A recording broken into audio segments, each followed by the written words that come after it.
Sabi nila, kapag gusto mong takasan ang gulo ng Maynila, ang pinakamabilis na paraan ay ang lumipat. Pero para sa akin, kapag gusto mong hilumin ang puso mo, kailangan mong maglayak. Kailangan mong maramdaman ang dahan-dahang pag-usad ng oras kasabay ng hampas ng alon. Kaya ito ako, sakay ng isang Roro vessel pabalik sa probinsya namin sa Visayas. Summer noon, sobrang init. Yung tipong dumikit lang ang balat mo sa railings ng barko, parang mapapasok ka na. Punuan ang economy, siksikan ang mga pasahero, maingay ang mga bata, at amoy ng pinaghalong pawis at dagat ang hangin. Dahil gusto ko ng peace of mind. Kahit broken-hearted ako noon, matapos akong lokohin ng ex ko for 3 years. Nag-book ako sa tourist class. Mas mahal, pero aircon at may sariling espasyo.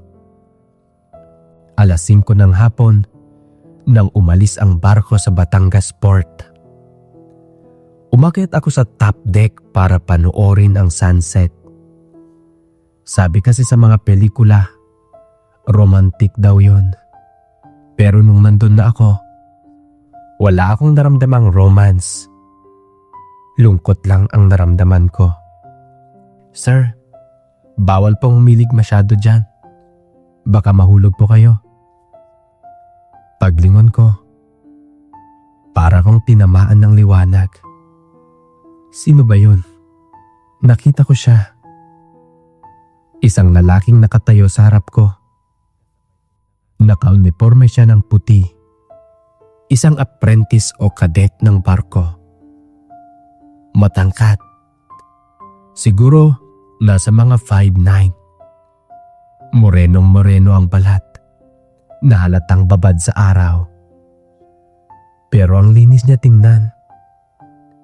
Yung buhok niya, bagong gupit, faded. At ang mga mata niya, grabe, ang lalim. Sorry po, sagot ko. Medyo nataranta. Gusto ko lang makita yung sunset. Ngumiti lang siya. Yung ngiting may dimples.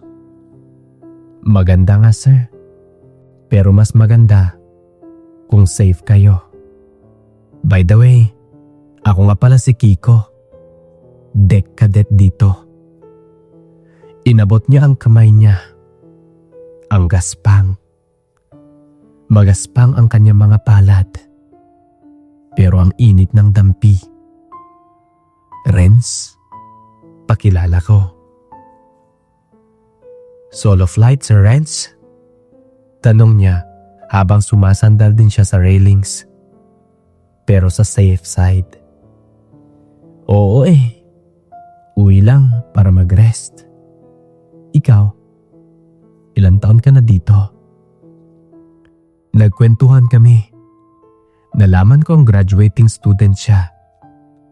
Tinatapos na lang ang OJT at taga Iloilo siya. Mas bata siya sa akin ng 2 taon. Pero kung magsalita siya, parang ang dami na niyang nalaman sa buhay.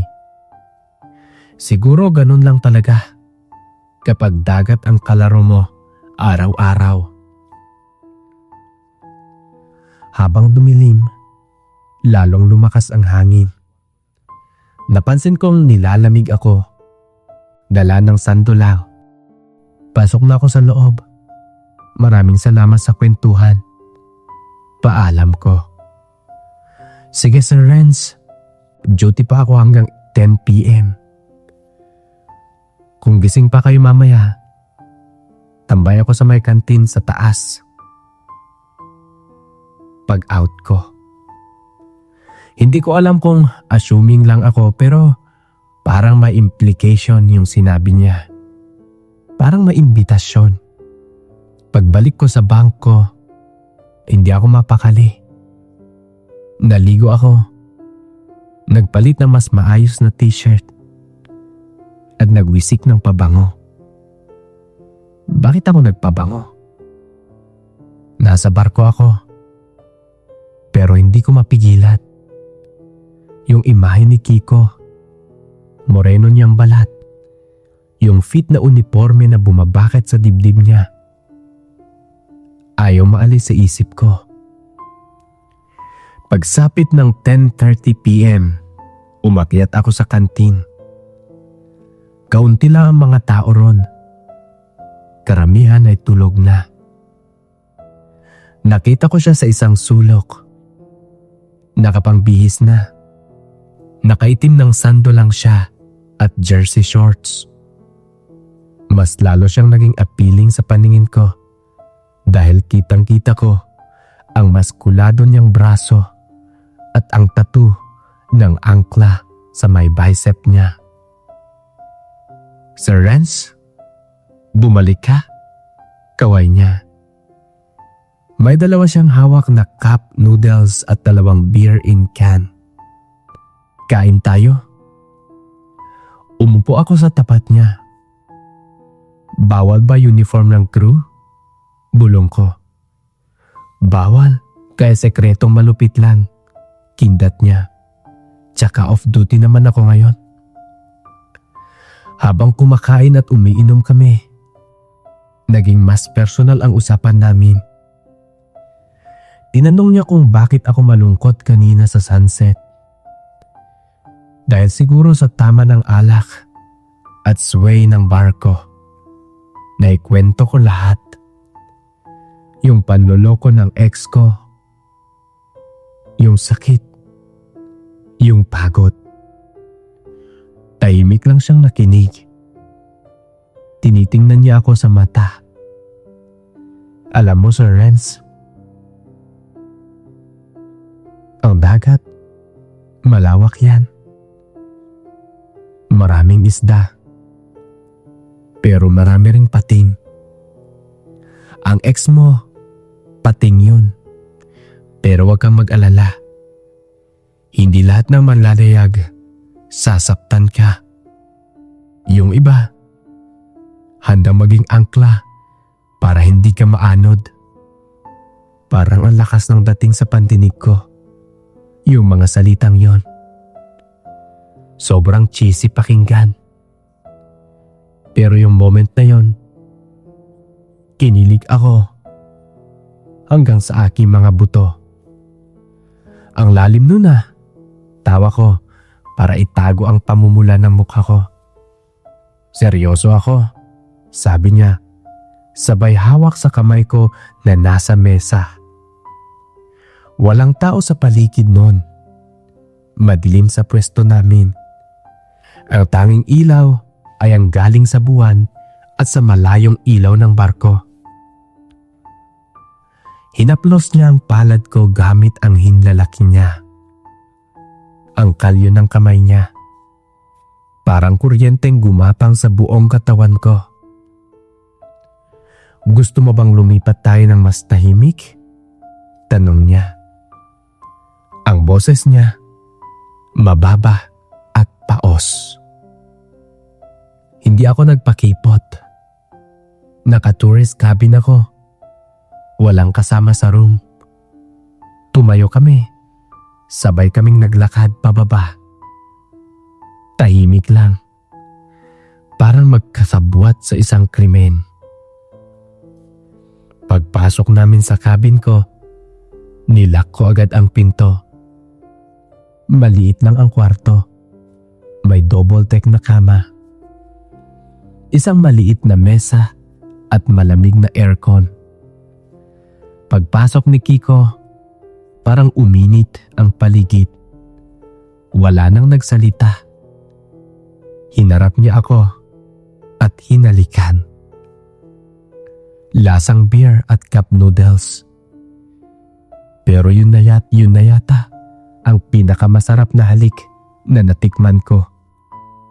Mapusok. Gutom.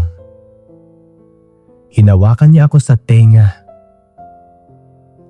Pababa sa aking katawan. at hinila niya ako palapit sa kanya. Ramdam na ramdam ko ang gaspang at tigas ng katawan niya. Ang init ng balat niya laban sa akin. Ang bango mo, bulong niya sa leeg ko habang pababa ang halik niya. Bagong ligo eh, sagot ko naman habang napapahawak sa braso niya. Sa loob ng masikip na cabin na iyon, sa gitna ng dagat na nagduduyan sa barko, nakalimutan ko na tuluyan ang ex ko. Nakalimutan ko ang Maynila. Ang tanging nag-e-exist lang ay ang ako at si Kiko. Tinanggal niya ang sando niya at nagulat ako sa ganda ng kanyang katawan. Hindi siya yung tipong gym fit na puro steroids. Yung natural na strength. Tabahardor fit. May kaunting buhok sa dibdib na bumabagay sa kaputian ng ngipin niya habang ngumingiti siya.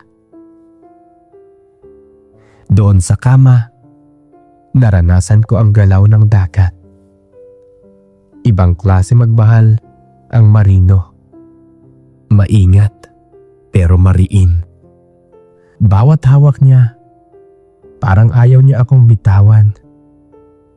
Bawat haplos, parang minememorya niya ang bawat parte ng katawan ko. Wala kaming ginawang masyadong wild, pero sobrang intense ng intimacy. Yung tipong pagkatapos, nakayakap lang kami sa isa't isa habang nakikinig sa ugong ng makina ng barko. Balik ka ba ng Maynila? Tanong niya habang sinusuklay ng darili niya ang buhok ko. Oo, after 2 weeks. Sagot ko. Sakay ka ulit dito ha. Hanapin mo ako. Sabi niya. Pagkatapos nun, hinalikan niya ako sa noo. Kinaumagahan, bago dumating ang barko, nagising ako. Wala na siya sa tabi ko. May iniwan lang siyang isang maliit na papel sa mesa. Nakasulat ang cellphone number niya. Text mo ako pagbaba mo. Pagbaba ko ng barko, nakita ko siya sa malayo sa may deck. Abala sa pagtatali ng lubid. Nakauniforme na siya ulit. Pawisan. Busy. Pero nung lumingon siya sa direksyon ng mga pasahero, nagtamang paningin namin. Sumaludo siya ng simple at ngumiti. Hindi ko alam kung magiging kami. Hindi ko alam kung mauulit to. Pero habang naglalakad ako pababa ng rampa, dala ang bagahe ko, naramdaman kong naiwan ko na sa barko ang bigat na dala ko. Salamat sa summer na ito. Salamat sa dagat. Salamat sa marinong naging angkla. Kahit isang gabi lang. Pag-uwi ko, nag-message ako sa kanya. Nakasave pa rin kasi sa akin ang phone number niya. Agad-agad naman siyang nag-reply. Tapos binigay sa akin ang kanyang Facebook account. Sabi niya, "Sir, sabihan mo lang ako kapag gusto mo ng pahinga. Nandito lang naman ako sa barko. Pagkatapos ng kontrak ko dito, babalik din ako sa Maynila. Magkikita na tayo dyan." Kuya Rex, excited akong makita siyang muli. Pero hanggang dito ko muna tatapusin ang kwento ko. Alam kong may connection na kami sa isa't isa. Hindi pa man naging kami, pero umaasa ako na darating ang araw na makakasama ko siya.